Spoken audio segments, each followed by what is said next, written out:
আকাশ আগরতলা। স্থানীয় সংবাদ পড়ছে কৃষ্ণধর দেবনাথ। আজ 25শে বৈশাখ, বিশ্বকবি রবীন্দ্রনাথ ঠাকুরের জন্মতিথি।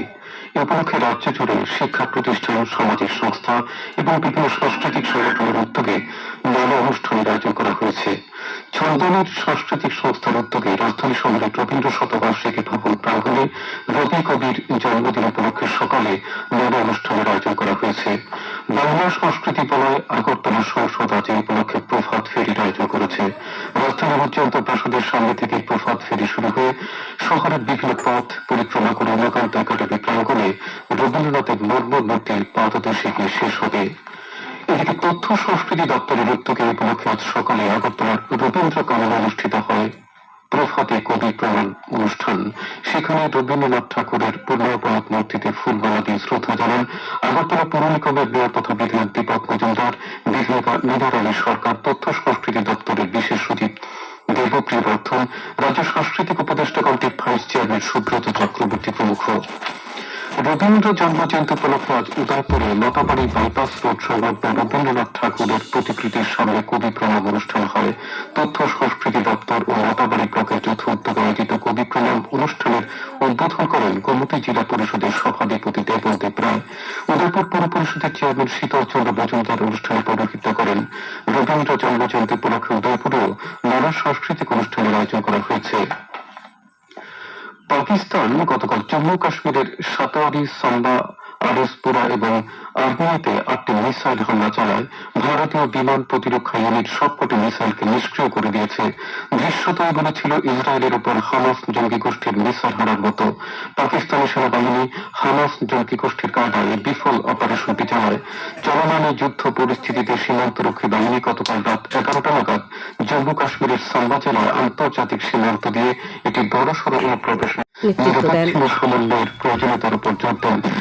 প্রতিরক্ষামন্ত্রী রাজনাথ সিং বলেছেন যে অপারেশন সিন্দুর পরিচালনার ক্ষেত্রে ভারত তার অধিকার প্রয়োগ করেছে এবং এই পদক্ষেপটি খুবই চিন্তাভাবনা ও পরিমিত পদ্ধতিতে শুরু করা হয়েছে। গতকাল নয়াদিল্লিতে বর্ডার রোড অর্গানাইজেশনের 66তম প্রতিষ্ঠা দিবসের অনুষ্ঠানে রাজনাথ সিং কথা বলেন। তিনি বলেন, পাকিস্তান ও পাক অধিকৃত কাশ্মীরে সন্ত্রাসবাদীদের প্রশিক্ষণ দেওয়ার জন্য ব্যবহৃত শিবিরগুলো ধ্বংস করতে সশস্ত্র বাহিনী নির্ভুলভাবে সতর্কতা এবং সহানুভূতির সাথেই কাজ করে ইতিহাস রচনা করেছে। বিদেশমন্ত্রী ডক্টর এস জয়শঙ্কর গতকাল স্পেন, জার্মানি, ফ্রান্স, কাতার এবং জাপান সহ বিভিন্ন দেশের বিদেশ মন্ত্রীদের সঙ্গে কথা বলেছেন এবং অপারেশন সিন্দুরের মাধ্যমে সীমান্ত সন্ত্রাসের বিরুদ্ধে ভারতের দৃঢ় অবস্থানের কথা ব্যক্ত করেছেন। বিদেশমন্ত্রী ডক্টর এস জয়শঙ্কর পাহেলগাঁওয়ে জঙ্গি হামলার পরিপ্রেক্ষিতে এই দেশগুলোর সংহতি ও সমর্থনের প্রশংসা করেন। কেন্দ্রীয় স্বরাষ্ট্রমন্ত্রী অমিত শাহ গতকাল বিকেলে সীমান্তবর্তী রাজ্যগুলোর মুখ্যমন্ত্রী, পুলিশের মহানির্দেশক এবং মুখ্য সচিবদের সঙ্গে বৈঠকে সভাপতিত্ব করেন।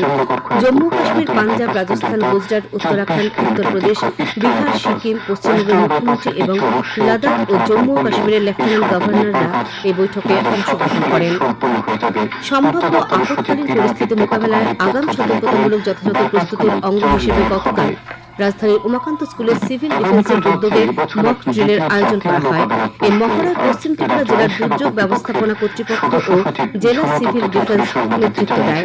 সঙ্গে ছিল পুলিশ, দমকল, চিকিৎসা সহায়তা এবং অন্যান্য জরুরি সেবা সংস্থাগুলো। রাজ্যপাল ইন্দ্রসেনা রেড্ডিনান্ডু দেশের বর্তমান পরিস্থিতিতে দেশকে শক্তিশালী করার লক্ষ্যে সবাইকে ঐক্যবদ্ধ হওয়ার আহ্বান জানান।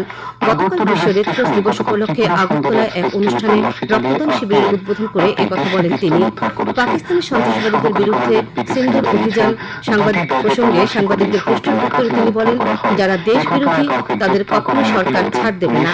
প্রধানমন্ত্রী আগেই এই বার্তা দিয়েছিলেন। মুখ্যমন্ত্রী অধ্যাপক ডাক্তার মানিক সাহা বলেছেন, জনগণকে পরিশ্রুত পানীয় জল প্রদানে রাজ্য সরকার একাধিক প্রকল্প গ্রহণ করে চলেছে। সেই ক্ষেত্রে বর্তমানে যেসব এলাকায় এখনো পানীয় জলের সমস্যা রয়েছে সেখানে দ্রুত পানীয় জল সরবরাহের ব্যবস্থা করতে হবে। প্রয়োজনে পুরনো পাইপ লাইনগুলোর পরিবর্তে নতুন পাইপ লাইন বসানোর জন্য উদ্যোগ নেওয়া দরকার। গতকাল সচিবালয়ের কনফারেন্স হলে ত্রিপুরা জল বোর্ডের ৫ম সভায় মুখ্যমন্ত্রী একথা বলেন। তিনি আরো বলেন, পানীয় জল সংযোগ দেওয়ার ক্ষেত্রে একটি স্বচ্ছ গাইডলাইন তথা ব্যবস্থাপনা আনা প্রয়োজন। এছাড়া